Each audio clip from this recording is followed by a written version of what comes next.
Hello, everyone. My name is Todd Boutte, and I'll be hosting our discussion today, along with the three panelists that you'll see in just a moment. Our audience is probably going to continue to trickle in here over the next couple of minutes, so I'm going to go ahead and just tackle the introductions and move on to some of the housekeeping that will be relevant to our audience members here shortly. So for now, I would like to turn it over to our panelists and begin that introductory session here. Excuse me, let me switch my video. Okay, and if we could get going, maybe Lisa, would you like to kick us off? Yeah, sure. Hello, everybody. You could just introduce yourself and share a little bit about your role at University of Missouri. I'd appreciate it.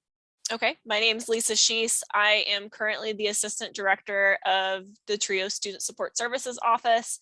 We are a little bit unique in our TRIO SSS program. We are actually the largest single TRIO program that's SSS in the country. And so we are serving approximately 700 students who are either Pell Grant eligible, first generation, or students with disabilities. And so a lot of our work is making sure that we're advocating for our students across campus and inequity issues, because I think sometimes when we're not boots on the ground with those populations, we tend to not be aware of some of the issues that our students are facing. And so that's predominantly a good piece of our work outside of the direct support of those students, is making sure that we're advocating for equal access to the educational experience. Great, thank you, Lisa. Luis, would you please continue? Sure, thank you. Thank you for having me today. So my name is Luis Perez-Breva. I teach at MIT. I run a program and a class called iTeams, where we teach students how to use technology, not so much as a product or as a startup, but actually as a tool to solve problems. And so over the years, we teach them how to design and build organizations that actually use technology and evolve technology to find problems and solve it. And it's been quite successful over the years. And I'm also the author of this book, where we summarize the things that we do in that class. And when I'm not doing that, I'm doing applied artificial intelligence, typically in business, but also in science. Awesome, thank you, Luis. Art. Hey, everybody. Art Markman, University of Texas at Austin. I am a cognitive psychologist by training, been on the faculty here since 1998. And for the last year, I've also been serving as the Vice Provost of Continuing and Professional Education and New Education Ventures. And in that capacity, I'm doing two things, one of which is focusing on coordinating our continuing and professional education activities across the university to serve the roughly 65,000 learners that we engage with in a variety of programs. But in addition to that, I'm part of a growing academic affairs team here that is really also beginning to look at our use of technology broadly across the university to understand how, particularly as we exit the pandemic, we will take some of the lessons that we've learned from the last few years and use those to engage our residential campus.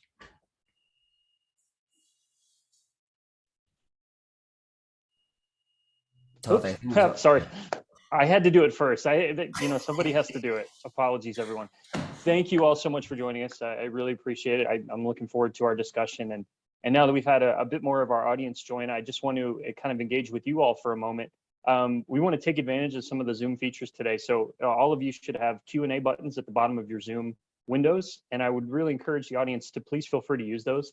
That's going to be our opportunities to have either direct conversations with you all as we go, or to pull your topics, your questions kind of to the forefront of our discussion live.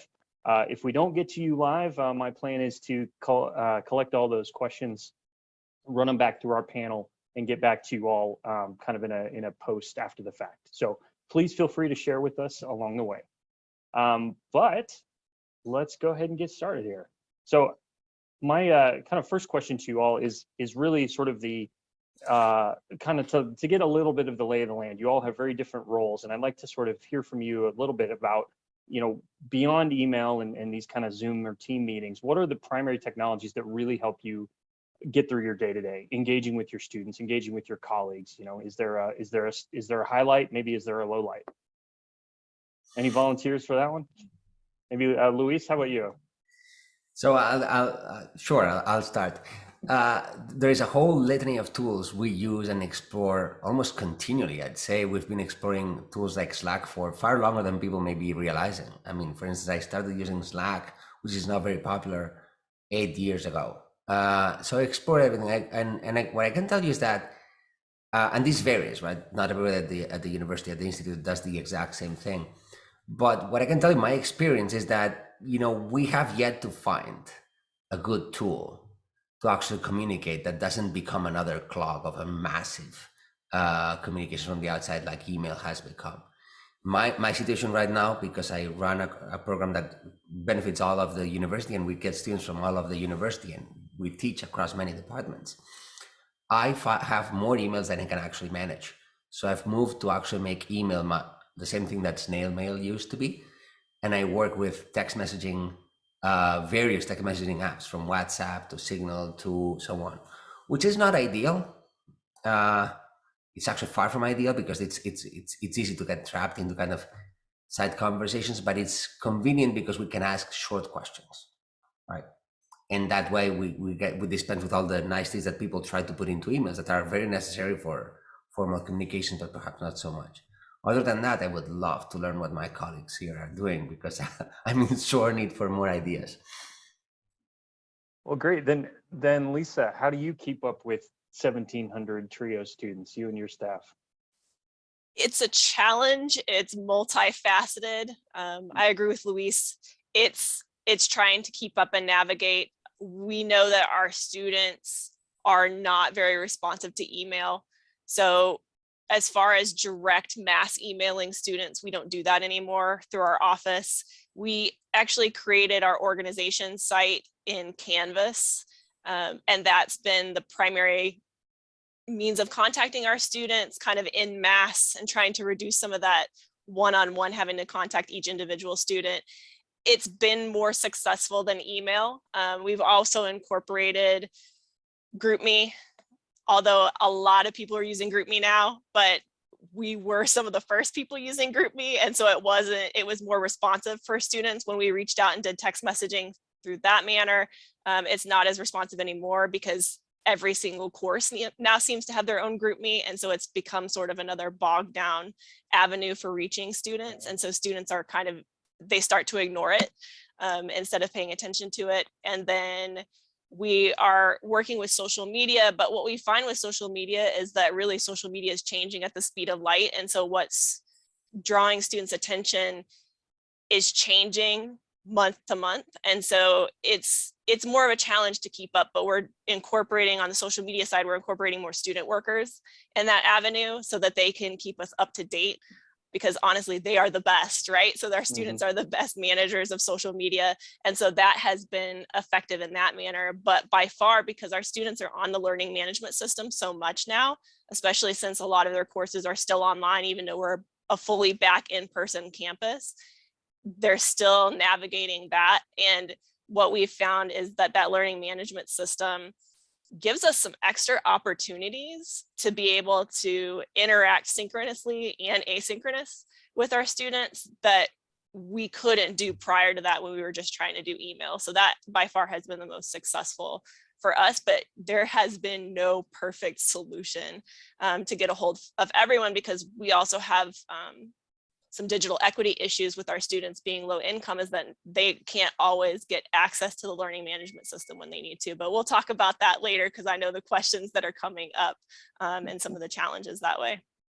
Yes, thank you. We definitely want to explore that more, and I hope to have spin-off conversations with you, especially in that front in the future too. So how about for you, Art? What's kind of on the horizon maybe a little bit too, since you're developing new programs? Yeah, so, it's funny. I mean, a significant chunk of my role still requires a lot of collaboration. And so, we are a very distributed university in the sense of the, the colleges and schools have a lot of the power and authority to move forward with things. And so we don't really do a lot from the center.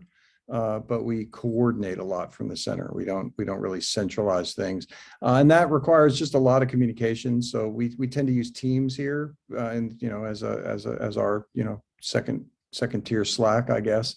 And but it's and I think when they're, for small groups, for small leadership groups, that's often really effective because it's a great way of just, communicating something quick to 3 or 4 people. I found that to be an effective engagement strategy.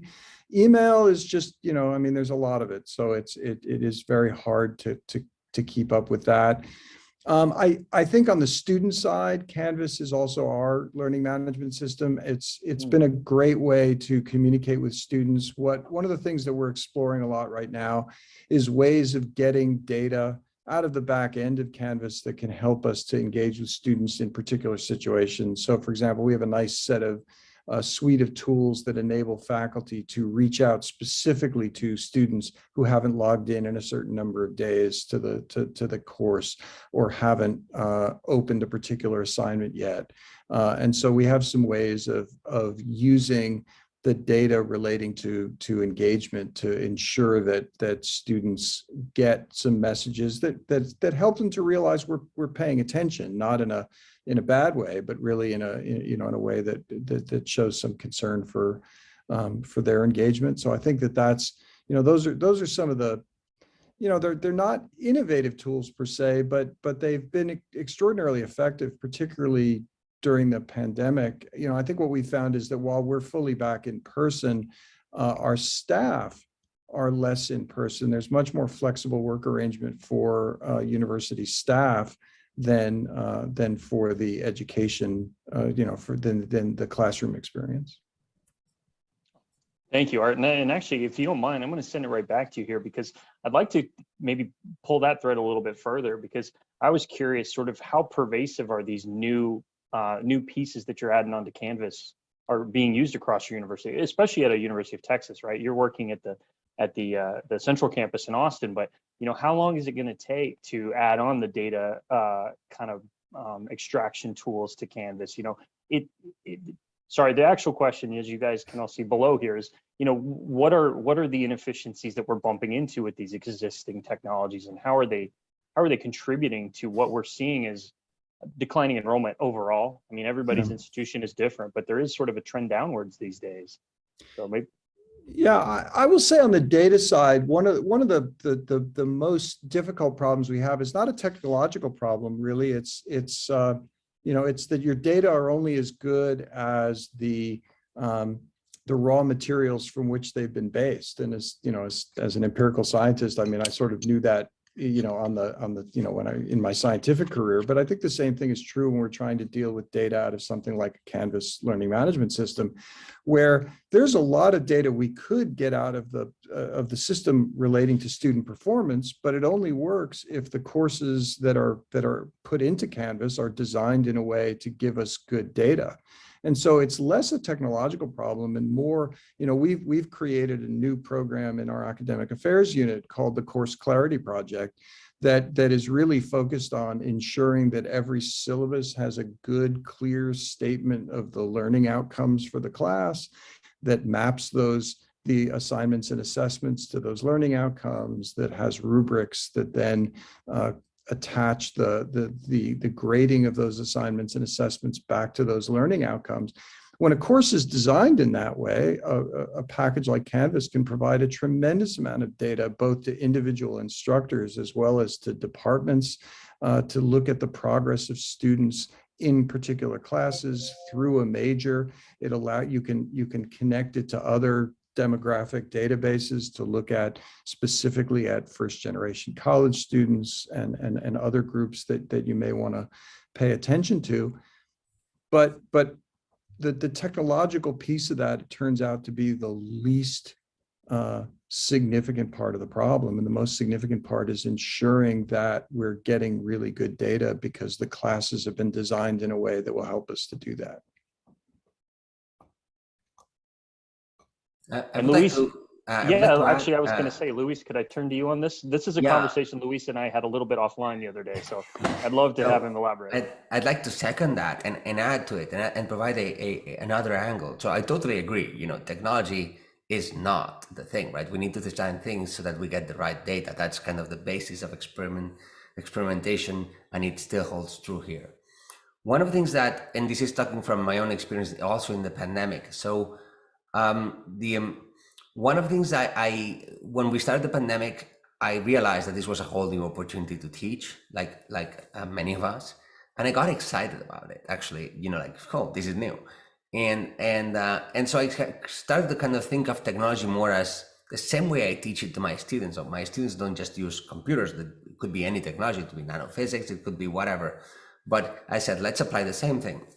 And so one of the things I discovered is that I could sort of get so much more out of my students if I actually use technology, not so much to measure what was happening, and this speaks to the design component, but to superpower the interaction.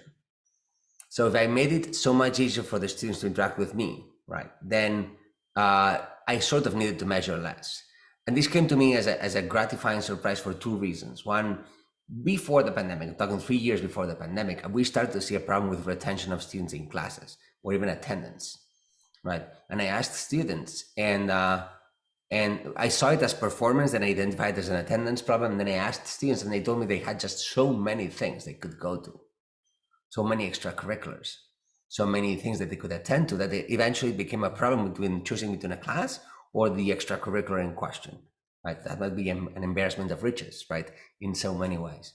So what technology allowed us to do in this case was have a much more focused time, Zoom, right? They could come in, so lower switching cost, and also much more direct. And then what I did was amp up the technology, so get better camera, bigger screen for me to engage with them, and better sound and fancy stuff like my forest in the background, and all these silly things. Not so silly, but they actually made the interaction so much more lively. And so what I've learned out of the pandemic is that while before I might have only looked for data and designing for data, now I might still do that because I still want to keep track, but reinforcing the interactive component helped me a lot. Now, that said, I had 30 some odd students that day in class, right? I might be able to keep up with 60, right? I will break down at 100, right? So this is not a solution for everybody, but it's kind of, it shows me that emphasizing the interaction part that technology enables actually helped us a lot. That semester, we kept every student that started the semester with us, and they ended up happy, which was quite remarkable considering the circumstances. So that's another angle. It's part of the same notion that Art was talking about, the design, using technology with a very clear lens of design in mind. That's great. Thank you. And if I could just add one thing, one of the things that we noticed during the pandemic that is going to be a definite holdover as we move out of it is that office hours for all of our faculty become much more effective via Zoom. My joke in my 30 years as a professor has always been, if I want 2 uninterrupted hours of work in a week, I schedule office hours, because that's, students, just even in a big class, you might get 1 or 2 students to come in. But I think everyone's experience has been that office hours are actually a lively and engaging time now that they're doing it on Zoom. It's just the students feel more comfortable. It's easier for them to get to because they don't have to walk across campus to do it. And I think they're just less intimidated by doing that. And so that's been a huge win. That's great. Thank you, Art. And Lisa, you might have one of the most tracked programs anywhere for certain on this panel. So how have you been dealing with sort of the inefficiencies in technology and keeping up with things like, onboarding success and retention rates? So, I'm definitely going to echo what Art and Luis said. It's really not about the actual technology itself. It's about the people who are designing the content. We already knew from pre-pandemic that our students were more actively engaged in content that was culturally relevant to them. And so the challenge is that when we had to switch during the pandemic to an all technological based program, how are we still going to keep those students engaged?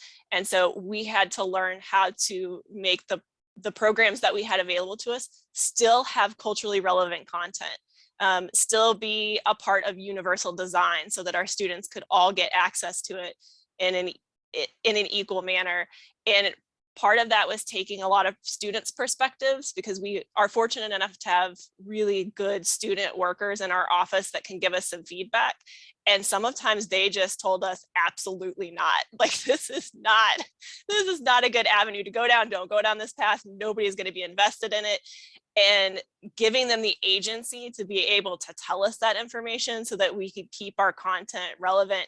And honestly, we have to switch every single year, right? Every new cohort of students that comes in, what's relevant to them is going to be completely different sometimes than what's relevant to the previous group. And so that means a lot of pivoting.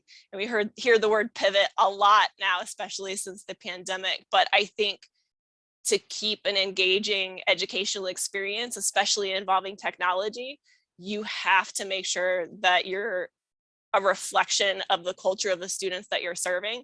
And that's really going to get the students that continue to come to your programs. And so one thing that we fortunately have not had a problem with that other organizations that are under kind of the TRIO umbrella have is that our numbers for our workshops, our attendance, we were still getting significant numbers of students showing up. And so that we always ask for feedback every single time, everything that we did. And we had some carrots in there, right, for them to give us the feedback, but we wanted to continue to grow, update, be better. And so one thing is that you cannot have a fixed mindset in this area. If you're dealing with technology and trying to improve the educational experience, you have to continue to focus on growth for the benefit of the students and keeping those students involved, giving them the agency to help kind of control their educational path as well. And using technology has been really beneficial for our program. But also for the courses that we teach, because we do have some TRIO specific courses as well. But that's how we've been best able to engage our students throughout the course of the pandemic and even now. And we're going to continue to do that. But it is a lot of time investment to make sure that we're constantly meeting the needs of the students that we serve. Yeah, great. Thank you, Lisa. And this may be a good opportunity to expound on sort of the conversation about digital inequity that you mentioned earlier. But I was curious, starting with you here, have you seen technology had maybe explicitly a negative impact on a certain type of student group? And was there, challenges that were kind of attached to those scenarios? To give you, maybe if I could offer an example from my past here, was that international students was a big part of my population. And we had certain procedures in place at our university that mandated a very rigorous, online application. That was the only way you could do it. You really couldn't visit. You couldn't, you couldn't talk to us first, and it turned some people away. We had to do some follow-ups after the fact and find out that they were shying away from our institution because of how rigorous we were in our application procedures. And we found some ways around that in the future. And for a graduate student, as you all might know, at public institutions are worth lots of money from the state if they don't attend. So we were being hit kind of twofold. We weren't performing academically, and we couldn't, bring in tuition. So that was the example from my past. I was curious, especially because of the breadth of the nature of people you work with. Have you seen something like that? So many things. I'll give you two primary examples that really just compounded barriers that our students were already facing just by nature of, where they come from and the resources they have available. So one, when the pandemic hit and our university first went to completely online, students were asked to leave campus within 3 days. Some of our students don't have places to go home to, right? There is no home. Campus is home.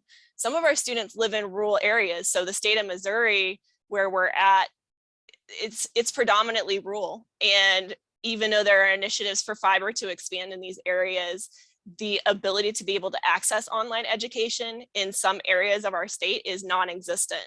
And so there was a situation, I was on the phone on a Saturday morning with the director of Res Life, the chancellor of student affairs, the vice provost for undergraduate studies, and we were negotiating keeping students on campus that were not going to be able to continue their education if they were off campus.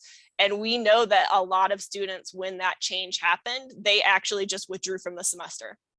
They already knew that the barriers of technology were going to be so significant that they weren't going to be able to have a successful educational experience. And so they literally dropped out of the semester.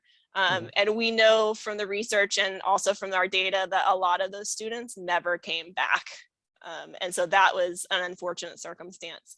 But also, I think a lot of things that we don't think about in assessment and how we're assessing the students. So a very common thing at our university was to use a lockdown browser to ensure that there was no cheating with testing in an online environment. But what we realized sort of belatedly is that if your laptop goes down and you have to use a university computer, the university computer would not let you install what you needed to in order to be able to use the lockdown browser.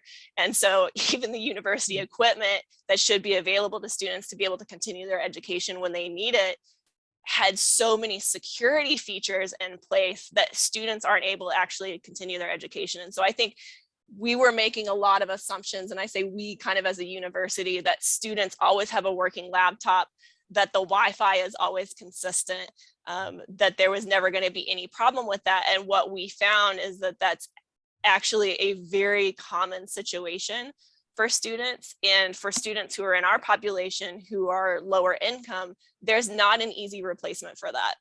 It's not that, okay, my laptop just broke, I can go to the bookstore and buy a $1,400 laptop and put it on my student charge. That's just not something that our student population can do. And so when they had no access to things in the computer lab, they were missing exams, lowering grades. And we know that if they're not successfully able to access the technology to be academically successful, they lose financial aid, their chances of being able to continue their education goes down. So that's just two of the examples that kind of come to the forefront that we know that we dealt with over and over and over again.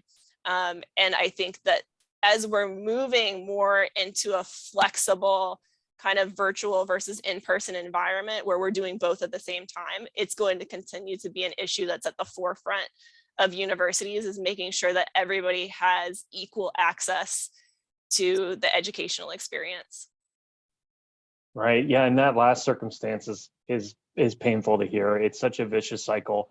You start to get a leg up in one category and then you fall back in another, and sooner or later you're just unenrolled. It's honestly, it's the easier avenue for some people, and that's such a shame. Yeah. Art or Luis, do you guys have any examples or any thoughts on the idea of technology being explicitly a barrier?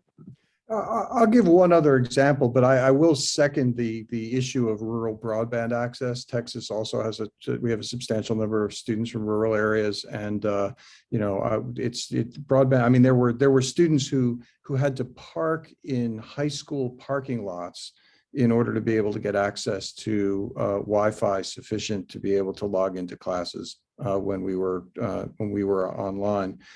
But another example is actually a lot of classes have had for a variety of reasons to engage some kind of dual mode or hybrid format, where students are some students are in the classroom and some students are online, and that has generally speaking been a bad experience that one is largely, I think, a technology problem rather than I think there is a design problem there. I think that faculty need to learn to teach in an environment in which some people are physically in the classroom and some of them are in remote locations.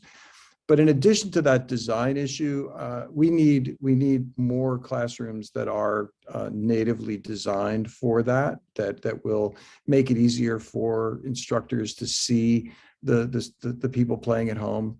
And better microphones and cameras to make sure that when students are speaking, that students in the classroom are speaking, that their voices can be heard and that they can be seen.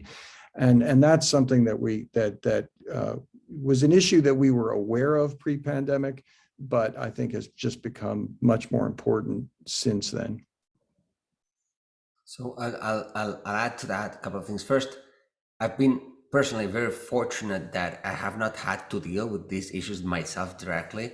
But I'm impressed about everything I've heard people at MIT that have done to try to support and solve these problems. I continue to be in awe about everything Lisa, you've explained. I think it's phenomenal that you guys went all the way to even negotiate with the institution to keep some dorms or some places open so the students could stay. Because I agree, we take for granted, especially us here in Cambridge, we take so much for granted, right? Amazing internet broadband. Like, if at all, what I have is interference of Wi-Fi signals rather than and it's hard to imagine, having been around here for such a long time, that there would be anywhere in America that they don't have the exact same amount of access, and it's not true, right? And I guess that a lot of people here, we just don't get it. It's really hard, and I think the pandemic has revealed that maybe our politicians need to get their act together to make sure that doesn't continue to happen, especially if we're going to continue to kind of mix the global world, because there is a phenomenal opportunity ahead for inclusion, right? If we do get it right. And so that's the part I've been able to experiment a bit on, right? And it's just like how do I get to include more people in class? Part of the design component that Art was alluding to, and also part to thinking about the issues students might have that I may not be privy to or may not even be allowed to know, right? So one of the things we experimented a lot, especially the first semester in pandemic, is, tell you the truth, I had no clue what students, how would students react to this medium. I was learning it myself. So one of the things I did is I told them from the very beginning a couple of rules. One, and speaks to another angle of the inclusion debate, is I do not like the idea that I can mute people. I dislike it profoundly, right? I feel like anybody should be able to speak up and challenge me anytime in class. And Zoom sort of normalized the idea that people would self-mute, right? Or that I would even expect me to mute them. So I had to start every class letting people know that this was a class like all of them. And so I expected two things. One, provided they were not in a compromised situation and that their bandwidth would allow for it, I would expect people to show their faces the same way we would not cover our face with a cardboard while we were in class, right? So that we could at least have a human interaction. The other thing was I was expecting them to unmute themselves and talk in the middle of things. And I knew that technology would kind of make it awkward, but hey, if 3 people speak at the same time in person while in class, I still don't understand them. So I will still kind of, my role is to bring in the order, but otherwise allow the discussion. I found that kind of thinking, like preserving the freedoms that we know are important in the real life, in the online medium, or enforcing them in that way, helped a lot ease some of the tension. So while I might not be able to solve many of the very important access problems, at least I could address that one. And that helped a lot. Then the other angle I would say is that I engaged them in figuring out how we were going to teach. Because frankly, it was new for all of us. I know the content, but not the medium, and neither did they, right? And actually, they were more skilled than I was because they had gone to more classes than I had in pandemic time. So they had more experience about what didn't work. And that kind of partnership improved enormously the class, to a point that I plan to keep it as a means to kind of discuss the way in which the content is going to go to them. And I think that's actually helping me explore new avenues. There's 2 angles to this debate, I think, and both are super important. One is, how do we equip ourselves, the faculty, to be able to handle this? Because this is not a training we were born with, right? And so how do we make sure that we respect those things? And then there's the angle, how do we make sure that our students, what you guys are, I'm super impressed, because it's hard to think about all the things that students are missing, right? And so kind of that detective work and that finding out what it is and trying to come up with solutions, that's incredibly important. I guess that's my thinking. It's 2 sides to the debate.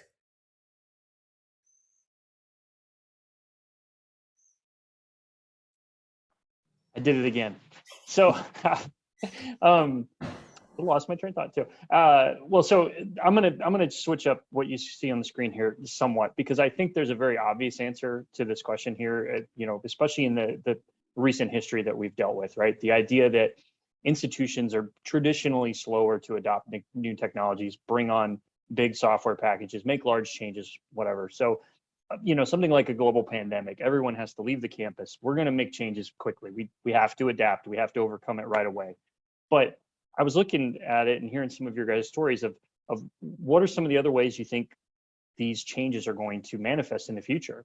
Some of the corollaries I'm hearing from you all is that during this pandemic, you had to drive the change, right? Students somewhat drove it. Like Lisa, you have stories of individual students that can't accomplish their main goal because they were forced off the campus. Is it going to be a groundswell? Is it going to be, faculty? Is it going to come from the classroom? What are some of these other ways you think that institutions are going to kind of catch up? Maybe they're too big of a ship to steer, but what's going to start that turn? We never thought we'd be able to steer the University of Texas. I mean, it's never been that's the whole point, is that we actually are structured in a way where we want the various colleges and schools to take the lead on things. But I think that the biggest impact that the pandemic has had is that it's demonstrated to us that a lot of things that people had a knee-jerk reaction couldn't be done can be done. So when we talked about, we've had classes, some online classes, particularly some of our larger lecture classes. We've been experimenting with that for a decade, right? We have several high quality streaming studios that we use and have thought a lot about the instructional design for those kinds of classes. So we knew we could do that, but I think there was a lot of question about the, whether there were situations in which some of our smaller classes might actually be well taught in an online environment, or or making use of more pre-recorded content. And I think that one of the things that the pandemic did was it forced everyone to try a bunch of new things and to realize that some things that we thought, well, this could never work. Maybe it wasn't optimal, but it also wasn't terrible, which means that there's probably a path to make it not just not terrible, but great. And so I think it's opened up people's minds a lot more to the possibilities that we have. And that in many ways is the most important piece. The beauty of most universities is that they're full of really smart, really innovative people. And when they have an opportunity to try something and believe it can be done, then really cool things happen. And so I'm actually really excited to see what happens over the next few years for that reason. Are you in any way concerned that there's the opportunity to backslide? Right. So right. So once we get further removed from these new adaptations to kind of a new way of doing things, is there a chance we're going to steer back slowly with the big ship that is UT? But are you concerned with that? I not really, in the sense that I think the genie's out of the bottle a little bit. Students have had both great and terrible experiences in some of their online classes. I think I think everyone wants to learn the lessons from this. Right. I don't think universities 10 years from now are going to be, 99% what they were in 2019. I think there's going to be some significant things that we retain. And I think that making better use of classroom time is going to be one of them. Right. I think that universities have engaged in a lot of what we affectionately refer to as sage on a stage teaching. And I think that the necessary individual interaction and small group interaction that was required to teach classes effectively in a Zoom environment is gonna persist. I think we're going to be looking for more ways to present some of that lecture offline in class. That is, have students stream that in their own time and then come to class and do a little bit more of a flipped classroom engagement. I think that there's going to be a lot more flexible group work moving forward, because I think that most faculty have said, well, this was actually kind of a better experience, and our students learned a bit more by being engaged. So maybe I'm just overly optimistic, but I don't think we're going to be going back to where we were in 2019. That's great. Thank you, Art. I totally agree with what Art just said. I think that, we've learned so much about how much value or valuable it is to actually have the in-person time, that I don't ever want to go back there and sort of parrot a lecture. Because it's so much more interesting to create the interaction with the students in small teams. And what we've learned is how to have even teams share across other teams, because we had to think very creatively about how to create an experience online that would be rewarding, right? And so we had to come up with all kinds of strategies where not only do they learn within their team, but actually the amount of sharing across different teams is so much higher. And so now we choreograph every time we are in person with lots of activities, and everything else we do online live. What I try to do on live, I'm experimenting with that now because it's so much more effective a means to communicate, provided that the medium allows for it, that you have good things, that you have a good way to convey the content and so on. And so I totally agree. I don't think we can go back at all. But that's good. Then I'm actually in our next, we've got about 5 minutes left in kind of our allotted time today, which has gone by very quickly. Thank you all. But I'm gonna sort of change this one up. So if we're not sort of likely to backslide or find a happy medium, right? Maybe we can look at this in two ways. So what's kind of the lingering issue that you're sort of hoping technology can solve in the next 5 to 10 years? Or maybe what's a technology that's just on its way out completely? I'm going to leave that up to either of you guys. Which one is just dead, or which one are you hoping it comes online and saves the day? Maybe Luis, back to you first, if you don't mind. Sure. Okay. What technology is out? I don't know which technology is out, but one of the things that's going to change a lot is the way we schedule classes. The whole idea of Monday, Wednesday, this time of the day, at this hour, sounds like so strange to me now. Because the online medium allows for a more fluid interaction, right? And the more we kind of think of the time in person as a sort of like a checkpoint for activity, then hopefully we can think of this interaction in different ways. So I'm imagining that we might actually break the semester in different units. Many of us already do, like half semesters. We might think of teaching in a more like on-demand basis. We might actually be able to even open up to speakers from all over the world, right? So I had people in my class that were all over, right? We are all over, right? So I think that's what's going to happen. My own contribution, as you know, Todd, to the conversation is going to be that I have all kinds of tricks to share with people about how to hold forests and stuff in my hand and present slides with it. And I think this is going to be the future. This is much easier than people think how to do, but it's kind of a new medium. So I think there's going to be better ways. We're going to become a bit broadcasters, and that's going to be a challenge because none of us are trained on that. So I'll leave it with that. I'll leave you with that. Yeah, thank you, Luis. I think we might have to do a whole separate video on you just showing off your desk one day with all your technology. So, Lisa, how about you? Is there anything you're looking at as kind of on the way up or on the way out? I can't say that like there's a particular technology that I would see either staying or going away, but I think institutions that try to maintain the status quo with their technology are not going to be able to be the same level of competitiveness as the institutions that are constantly trying to be innovative and do new ways of learning. And I do agree with what Luis said. So we've been able to bring in speakers from all over the country, right? 3 years ago, wouldn't have even thought about that, right? Because it would have cost money. We would have had to bring them in. We wouldn't have had the infrastructure to be able to support that. And so I think institutions, like the new normal is going to be institutions using that technology, that new flexibility to be innovative. And maybe we don't have ownership of our student, right? Where it's like, this is a University of Missouri student.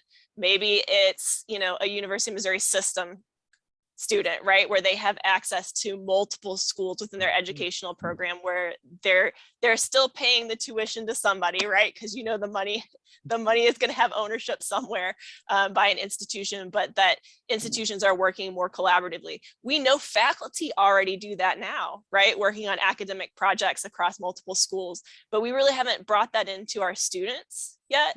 And I think that this push, students are desiring to continue to have that flexibility and those extra experiences added into their education. So if we can bring them the best educational experience, why wouldn't we do that? Even if we're having to unsilo ourselves and really kind of spread out and acknowledge that multiple schools together may provide the best educational experience for a student on their path to a degree.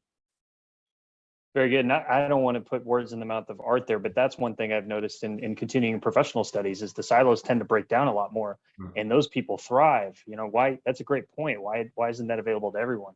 So, but actually, speaking of art, I would offer that up to you here. What if you have any final thoughts? Yeah, just a couple of things that, as listening to all this, in addition to I agree with everything that Luis and Lisa said. I just want to add two other things, which is, there's been a real rise in micro credentials and digital badging, and I think that's actually that's a trend that I think is going to continue, because it enables us to get beyond the credit hour as the only way that we think we're going to teach something to someone. And I think that it provides a lot of flexibility to be able to add important elements to students' education that would be hard to cram into a particular course.